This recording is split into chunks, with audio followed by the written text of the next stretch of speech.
Let me take you back to the beginning. We tied the knot when I was 25 and she was 23.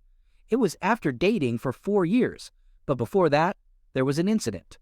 When she went to visit her friend in CA, her friend introduced her to a guy she'd never met before. Long story short, she was cheating on me with that guy for the entire 2 weeks. As a result, we called it quits for about a year. Fast forward a bit, we reconnected, and eventually we got married. But during our marriage, she transformed into a completely different person. She stopped giving me love and affection, and when I expressed my frustration, she would reject me. It would make me angry, and I would say mean things to her, reminding her of what she had done in the past because I knew it would hurt her. Now, let's get back to Labor Day weekend in 2021. My then wife was in Texas for Air Force training, and we were living in Ohio at the time.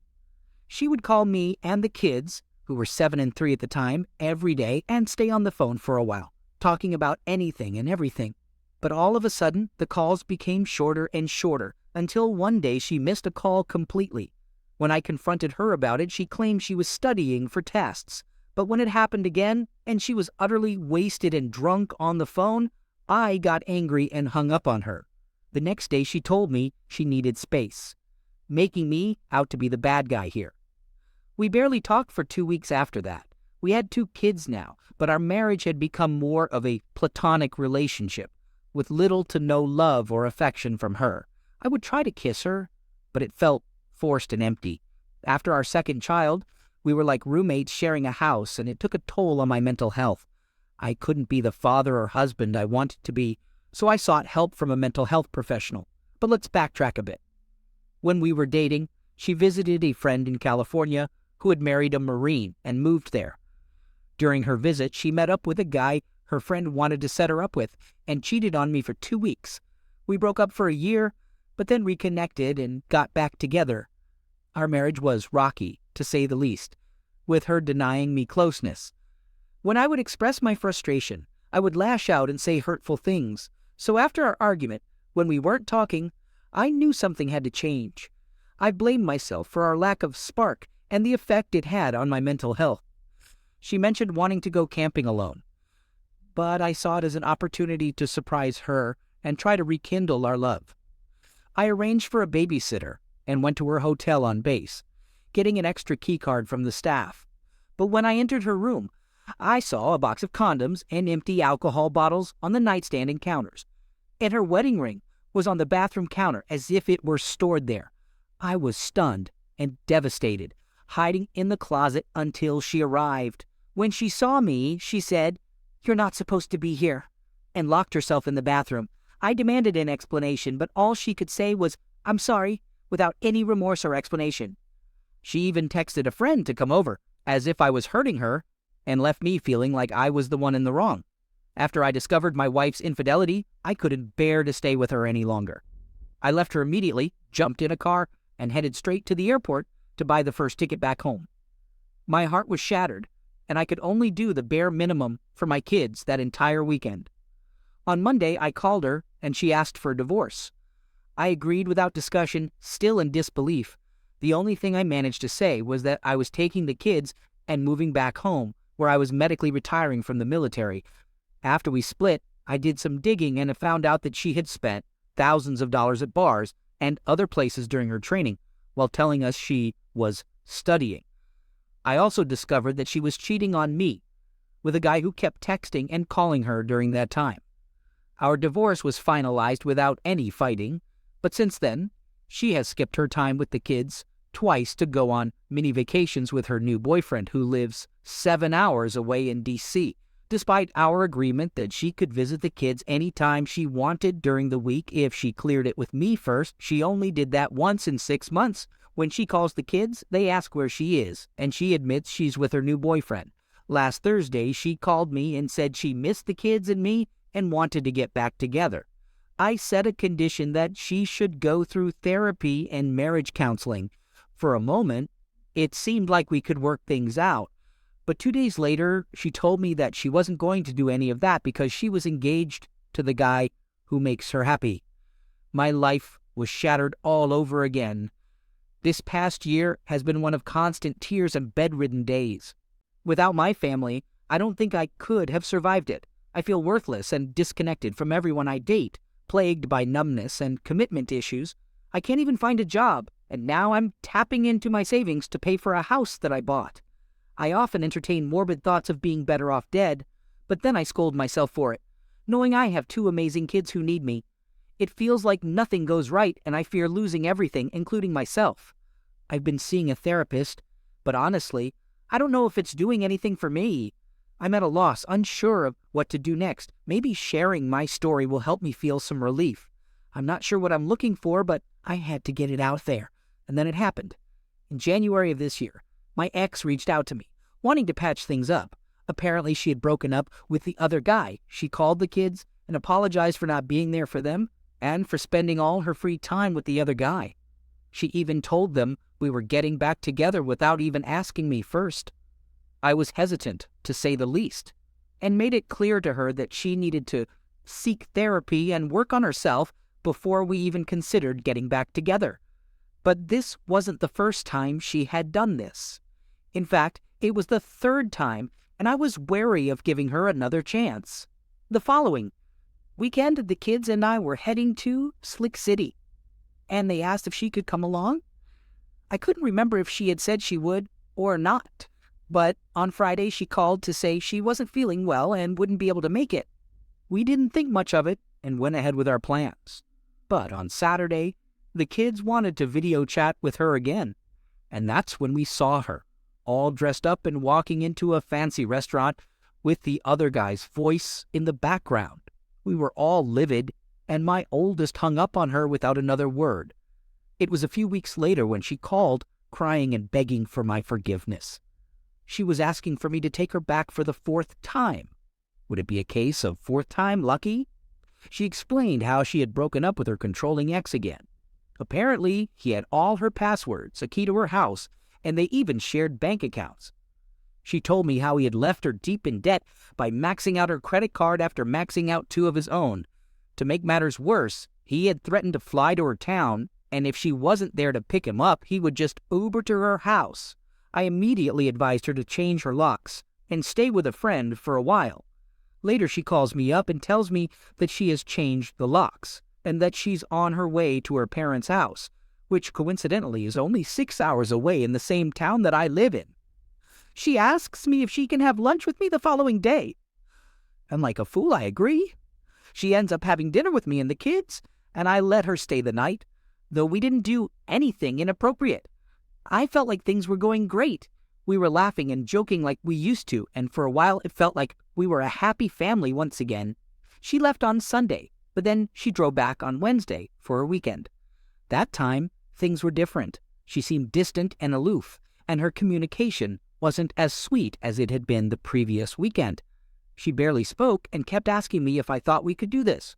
I was getting frustrated because I could see that she was pulling away. I told her that if we were going to make this work, we would need to go through a long road of counseling and therapy. I looked at her and told her that we needed to take a break from spending overnights together and showing the kids that we were together, fooling them into thinking that everything was just peachy. She seemed to understand, or so I thought. But then she ghosted me all day Friday, and when she finally called, she was in tears, saying that she didn't want to work things out. That's when I asked her if she was going back to the other guy. Suddenly, her tears vanished, and she was filled with anger, ranting about how much better he was than me in every way, and that she never wanted to see or speak to me again. It was such a bizarre and swift change in behavior when I asked a simple question. The word she chose and the way she lashed out was strange, too. A few days later, my son came home with a new phone from her, and I noticed that she had a new phone number. It looked like she was now on the other guy's phone plan.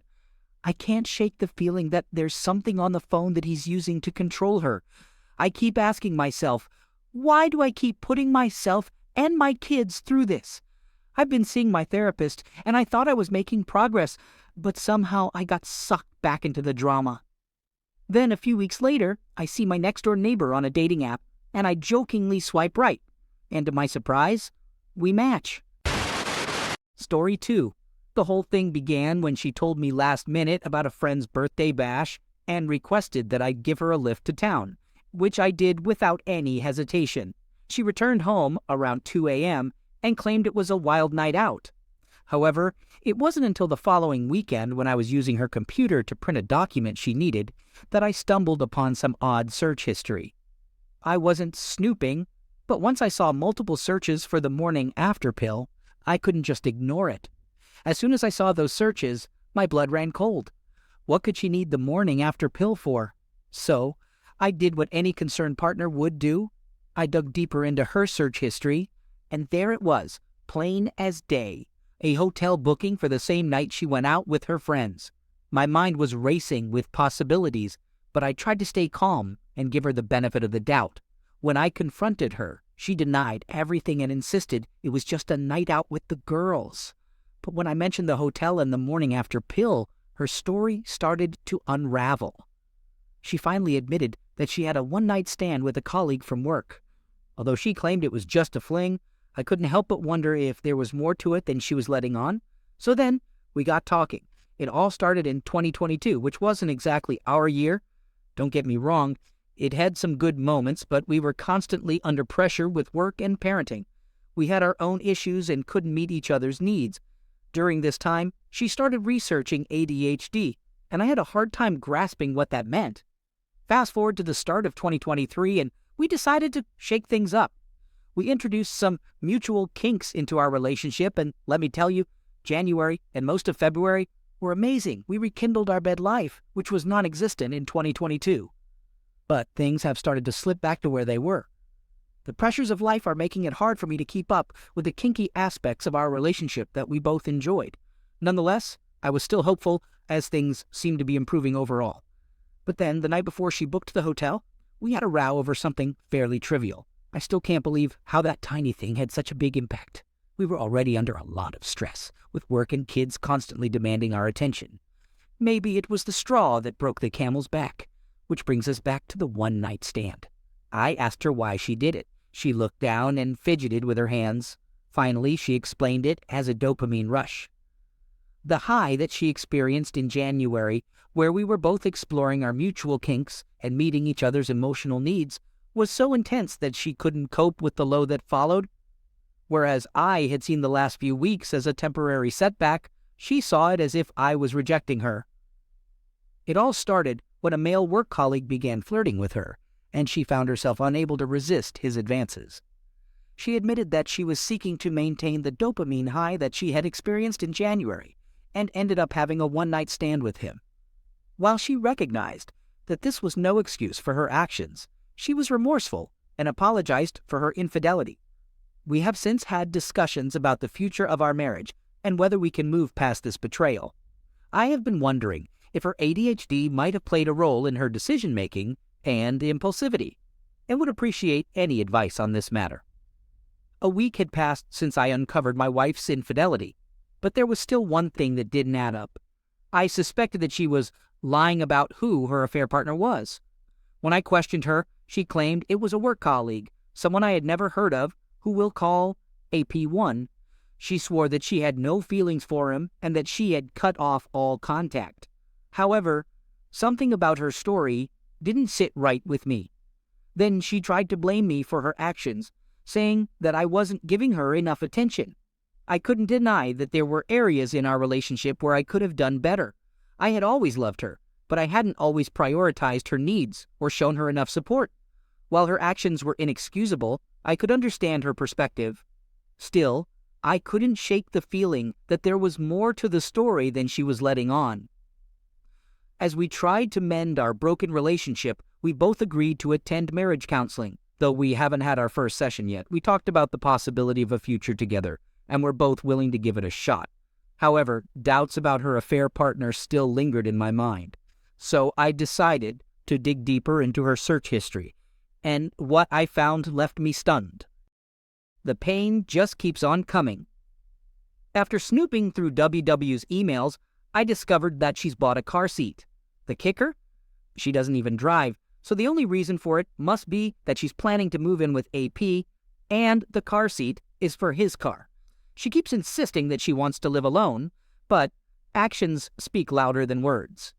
I know I need to stop obsessing over her whereabouts and focus on moving forward. We've agreed to split childcare 50-50ths, but the thought of our daughter spending half the week with AP makes my skin crawl. It's a tough pill to swallow, but I need to accept that my ex-wife has moved on and is creating a new life for herself. The situation is clear to me now. A divorce is inevitable, but I have to make sure that it's an amicable one. In the UK, there is an option for a joint application for divorce if both parties agree on the division of assets and childcare arrangements. This is what we've agreed on. So it's in my best financial interest to follow through with this.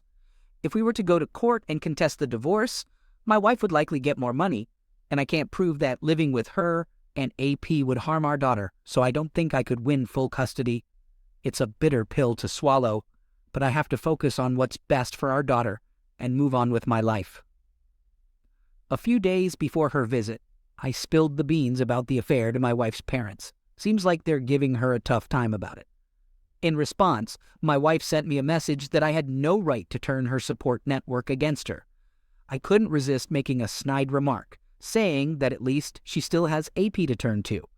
She retorted, saying that I shouldn't assume that, and repeated that she has no one looking out for her. Her comments are very odd.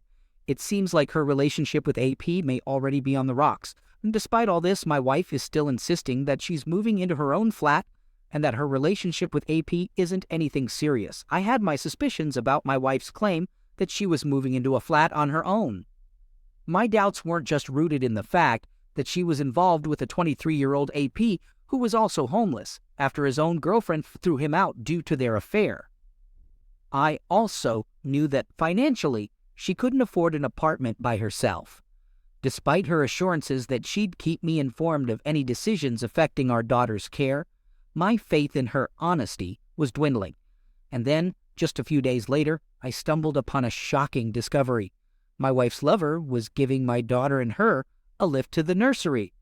I was outraged that she hadn't told me, but I had the evidence to back up my claims.